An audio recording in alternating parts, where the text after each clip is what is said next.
بسم اللہ الرحمن الرحیم۔ اعوذ باللہ من الشیطان الرجیم، بسم اللہ الرحمن الرحیم۔ عزیز طلبہ کرام، آج ہم المنطق للمظفر حصہ دوم کا سبق نمبر 82 پڑھنے جا رہے ہیں، اور آج انشاءاللہ ہم بیان کریں گے طریقہ خلف کو۔ گزشتہ ہم نے بیان کیا تھا کہ ہماری شکل صوبوں میں جو بحث ہے وہ تقریباً 5 سے 6 مقامات میں ہوگی۔ اب تک ہم نے تقریباً 4 طرح کے مقامات کو بیان کر دیا، جس میں ہم نے سب سے پہلے اس کی تعریف کو بیان کیا کہ شکل صوبوں کیا ہوتی ہے، پھر اس کی وجہ تسمیہ کو بیان کیا۔ اس کے بعد ہم نے دوسری بحث کو بیان کیا جس میں ہم نے اس کی شرائط کو بیان کیا، البتہ یہ عمومی شرائط کے علاوہ خاص شرائط تھی جو شکل صوبوں کے ساتھ خاص تھیں۔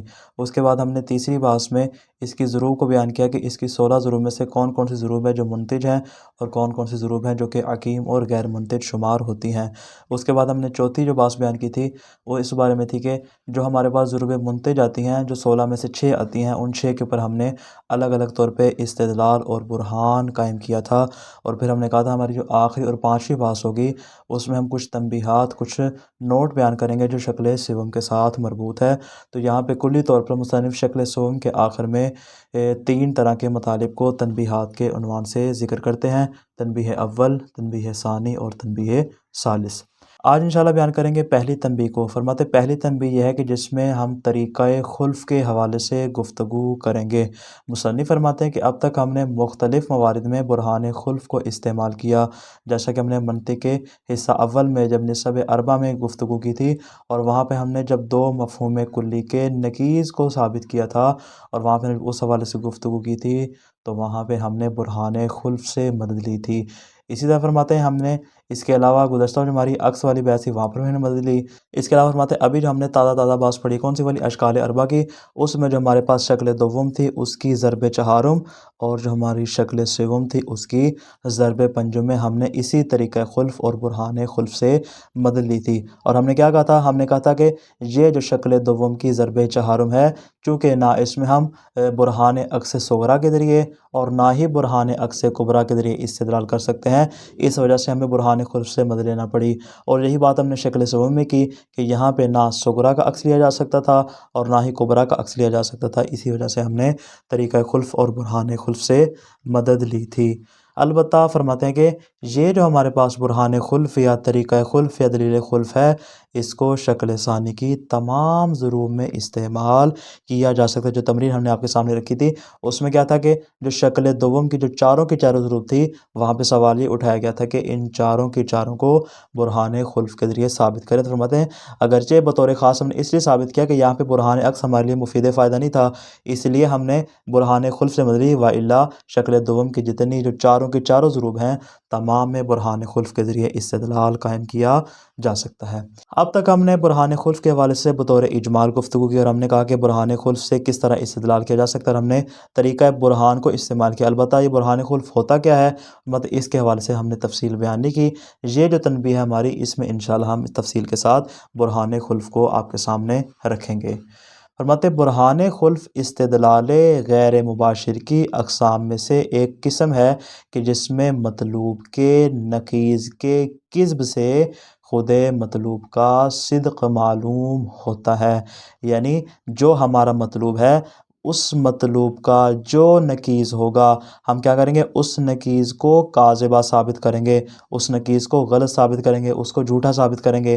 جب وہ نقیض کاذبہ ہو جائے گا تو آپ کو پتہ ہے کہ لا یجتمع نقیضان ایک جگہ پہ جمع نہیں ہو سکتی۔ تو جب جمع نہیں ہو سکتی تو پس جب نقیض کاذبہ ہو جائے گی تو خود بخود ہمارا مطلوب کیا ہو جائے گا، صادقہ ہو جائے گا، اور اس کا صدق ہمیں معلوم ہو جائے گا۔ یعنی ہم نے کس طرح کہا تھا؟ ہم نے کہا تھا کہ اگر ہمارا مطلوب صادق نہ ہو، جو بھی ہمارا مطلوب تھا، مطلب جو ہمارا مطلوب صادق نہ ہو تو اس کا نقیض بالیقین صادق ہوگا، چونکہ نقیض کے صدق سے تالی فاسد لازم آتی ہے۔ اور جو ہم نے مختلف قسم کے مراحل جب انشاءاللہ آگے بیان کرنے جا رہے ہیں، جب مختلف قسم کے مراحل طے کرنے کے بعد ہم نے کہا تھا کہ چونکہ یہ ہمارے اس مفروضہ کے برخلاف ہے جس کو ہم نے صادقہ فرض کیا، تو چونکہ اس کے اوپر تالی فاسد لازم ہے۔ تالی فاسد یہی ہے کہ اس کی وجہ سے ہمارا جو اصل مفروضہ ہوتا ہے اس کا کذب لازم آتا ہے، تو پس یہ تالیہ فاسد چونکہ نکیز کو صادقہ قرار دینے سے لازم آتی ہے، اسی وجہ سے ہم کہتے ہیں کہ نکیز صادقہ نہیں ہے، ہمارا مطلوب صادقہ ہے، پس نکیز کے کاذبہ ہونے سے ہمارا مطلوب صادق ہو جاتا ہے۔ برہان خلف سے کس طریقہ سے استدلال کیا جا سکتا ہے؟ اس کو ہم نے عملی طور پہ شکل ثانی کی ضرب چہارم اور شکل ثالث کی ضرب پنجم میں تفصیل سے آپ کے سامنے رکھ دیا کہ یہ جو استدلال ہوتا ہے یہ چند ایک مراحل کی صورت میں ہوتا ہے۔ البتہ یہ وہ والے مراحل نہیں کہ جس میں ہم کہتے تھے کہ مرحلہ اولا جو تھا ہمارا، اس میں ہم مفروضہ کو بیان کرتے تھے، جو ہمارا مرحلہ ثانیہ تھا اس میں ہم مدعا کو بیان کرتے تھے، جو ہمارا مرحلہ ثالثہ تھا اس میں ہم برہان کو بیان کرتے تھے۔ فرماتے یہ وہ نہیں ہے، بلکہ یہ اس سے ہٹ کے جو خود ہمارا تیسرا مرحلہ ہوتا ہے برہان کا، اس برہان میں ہم کیا کرتے ہیں، کچھ سٹیپ اٹھاتے ہیں، کچھ قدم اٹھاتے ہیں، مختلف قسم کے کچھ مراحل طے کرتے ہیں، جسے ہم کیا کرتے ہیں آخر میں جا کے اپنے مطلوب کو ثابت کرتے ہیں۔ کس وجہ سے؟ اس وجہ سے کہ اس کا نکیز کاذبہ ہو جاتا ہے۔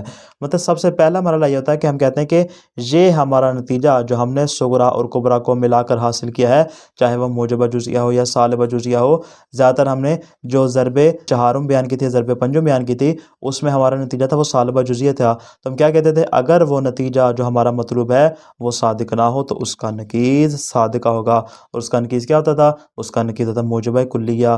تو پس جب سالبہ جزئیہ صادق نہیں ہے تو اس کا نکیز یعنی موجبہ کلیہ صادق ہوگا۔ کیوں؟ اس لیے کہ ارتفاع نکیزین محال ہے۔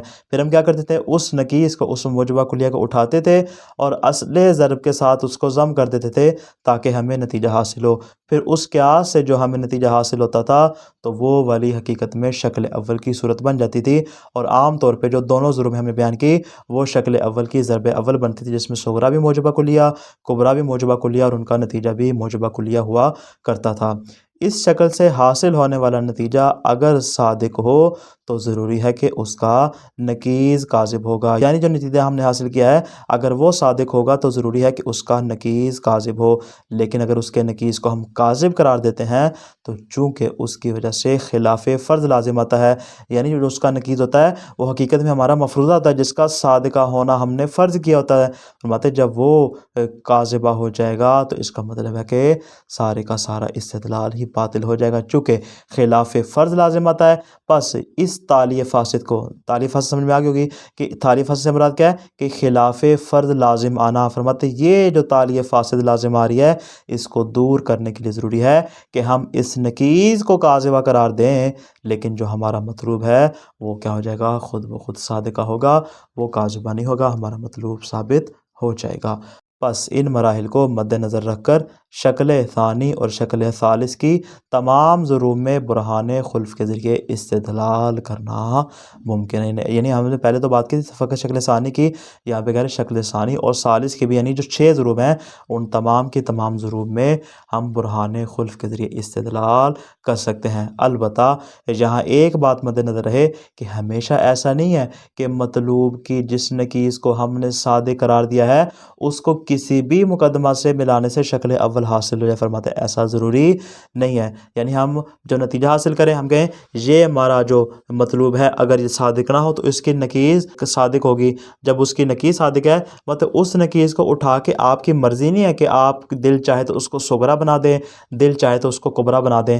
فرماتے ہیں ایسا نہیں ہے، بلکہ ہمیں وہاں پہ ایک چیز کا لحاظ کرنا پڑے گا۔ کس بات کا؟ کہ اسے صغرا یا کبریٰ میں سے کسی ایک کے ساتھ ضم کیا جائے، لیکن اس صورت میں کہ جس سے شکل اول کی شرائط بھی مد نظر ہیں۔ کون کون سی؟ ہم نے کہا تھا عمومی شرائط کے علاوہ شکل اول میں 2 شرائط کا ہونا ضروری ہے، صغرا موجبہ ہونا چاہیے اور کبریٰ کلی ہونا چاہیے۔ بس ان 2 شرائط کو مد نظر رکھ کے ہم یہاں پہ کیا کریں گے، اس کو صغرا یا کبریٰ کے ساتھ ضم کریں گے تاکہ ہماری قیاس غیر منتج نہ ہو جائے۔ تو بس اس اعتبار سے فرماتے ہیں اس نکیز کو قیاس کے ساتھ ملانے کے اعتبار سے ہمارے پاس کوئی قاعدہ کلیہ موجود نہیں ہے، بلکہ وہاں پہ شرط اول کی شرائط کو دیکھ کر اسی اعتبار سے جہاں مناسب ہوا اس کو صغرا کے ساتھ اور جہاں مناسب ہوا اس کو کبریٰ کے ساتھ ضم کر دیا جائے گا۔ تنبیہات طریقۃ الخلف، تنبیہ میں سب سے پہلی تنبیہ ہے طریقہ خلف کے بارے میں، یہ پہلی نمبر 1 یعنی پہلی تنبیہ، اِنَّ كُلًّا مِّن ضُرُوبِ الشَّكْلِ الثَّالِثِ يُمْكِنُ إِقَامَةُ الْبُرْهَانِ عَلَيْهِ بِطَرِيقَةِ الْخُلْفِ۔ فرماتے ہیں کہ شکل ثالث کی جتنی بھی ضروب ہیں ان تمام کی تمام ضروب کے اوپر طریقہ خلف کے ذریعے برہان قائم کرنا ممکن ہے، کالضروب الثانی، جس طرح شکل ثانی کی تمام ضروب کے اوپر بھی استدلال کرنا ممکن ہے، یعنی 4 ضروب ہو جائیں گی شکل ثانی کی، 6 ضروب ہو جائیں گی شکل ثالث کی، ان 10 کی 10 ضروب کے اوپر ہم طریقہ خلف کے ذریعے برہان قائم کر سکتے ہیں۔ خلف ہوتا کیا ہے؟ فرماتے ہیں یہاں بھی ہم اس کی تفصیل بیان کریں گے۔ اب تک ہم بار بار یہ کہتے رہے برہان خلف ہے، دلیل خلف ہے، طریقہ خلف ہے، لیکن ہم نے یہ کہا کہ انشاءاللہ اس کی تفصیل آگے آئے گی، اب وہ تفصیل یہاں پہ بیان کر رہے ہیں۔ فرماتے ہیں والخلف، خلف ہوتا کیا ہے؟